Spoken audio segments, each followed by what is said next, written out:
Hi friends, I am advocate Jaya Shiva. आज का हमारा टॉपिक है विधवा पेंशन योजना के से रिलेटेड।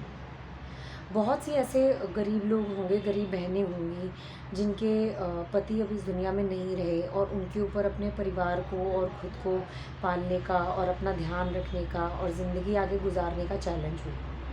तो ऐसे ही लोगों के लिए आज का टॉपिक मैं लेके आई हूँ, जिससे उनको हेल्प होगी और उनको समझ में आएगा कि गवर्नमेंट ने विधवाओं के लिए पेंशन स्कीम कौन सी स्कीम बनाई है, जैसे कि विधवा पेंशन स्कीम, और कैसे वो इसका लाभ उठा सकते हैं और वो उसके लिए एलिजिबल कैसे हो सकते हैं।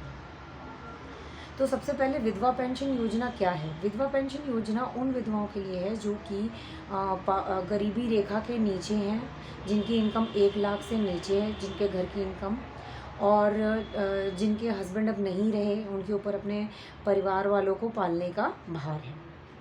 तो हर एक स्टेट का अपना एलिजिबिलिटी क्राइटेरिया है। जो बेस क्राइटेरिया वो मैं आज डिस्कस करूँगी, और आपको अपने स्टेट के पोर्टल पे जाके एग्जैक्ट एलिजिबिलिटी क्राइटेरिया देखना पड़ेगा कि आप कैसे उस पेंशन के लिए एलिजिबल होंगे।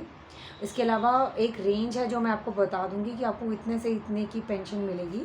तो आप वो कितनी एग्जैक्ट अमाउंट मिलेगा वो भी आपको अपने स्टेट की वेबसाइट पर जाकर या ग्राम पंचायत या जो एक लोकल बॉडी है उनसे जाके पता करना पड़ेगा कि भाई आपको कितना अमाउंट मिल सकता है इस पेंशन के द्वारा।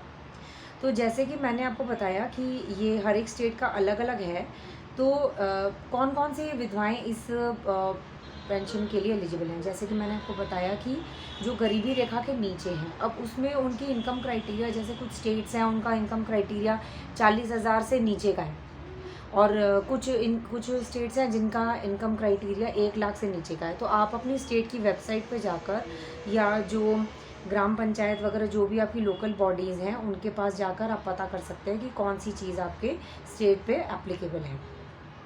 अगर कोई विधवा है जो 18 साल से मतलब ऊपर की है और 60 साल तक की है, तो वो भी इस पेंशन की भागीदारी है, इस पेंशन के लिए एलिजिबल है।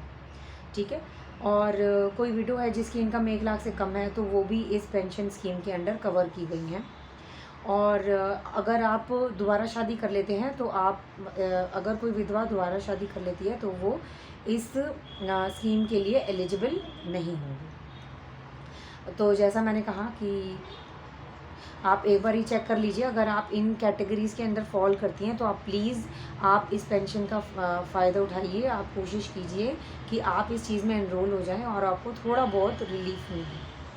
और आपको कौन कौन से डॉक्यूमेंट देने पड़ेंगे इस पेंशन के लिए एनरोल होने के लिए। एक तो आपको अपनी फ़ोटो देनी पड़ेगी, फ़ोटो आईडी प्रूफ देना पड़ेगा। आधार कार्ड हो गया, वोटर आईडी हो गया, या राशन कार्ड हो गया, जो भी आपके पास अवेलेबल है। आप एक बार जाके उस सेंटर में जाके पता कर लीजिए कौन कौन से डॉक्यूमेंट चाहिए। आपको अपना एज प्रूफ चाहिए होएगा, जैसे बर्थ सर्टिफिकेट हो गया या 10th का सर्टिफिकेट हो गया, या फिर कोई और सर्टिफिकेट, कोई ऐसा प्रूफ जो आपके बर्थ को प्रूफ करता हो। बैंक की पासबुक चाहिए होगी, हस्बैंड का डेथ सर्टिफिकेट चाहिए होगा, और इनकम सर्टिफिकेट चाहिए होगा अगर आपके पास है तो। नहीं तो आपको वो कोई और अल्टरनेटिव होगा तो आप अपने ऑफिस से, लोकल ऑफिस से पता कर सकते हैं।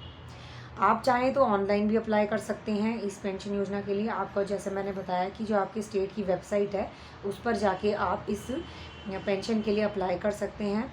उसको फॉर्म को डाउनलोड करना पड़ेगा, फिल इन करना पड़ेगा, फिर आपको इसको किसी जनपद पंचायत ऑफिसर या म्यूनिसिपल कॉरपोरेशन कमिश्नर को जमा करवाना पड़ेगा। और आप यहाँ से भी एलिजिबिलिटी क्राइटेरिया एग्जैक्ट पता कर सकते हैं, या वेबसाइट पे जाके पहले एलिजिबिलिटी क्राइटेरिया क्या क्या डॉक्यूमेंट्स चाहिए वो पता कर लीजिए, और फिज़िकली जाके ये फॉर्म आप इनके ऑफिस में जमा करवा सकते हैं।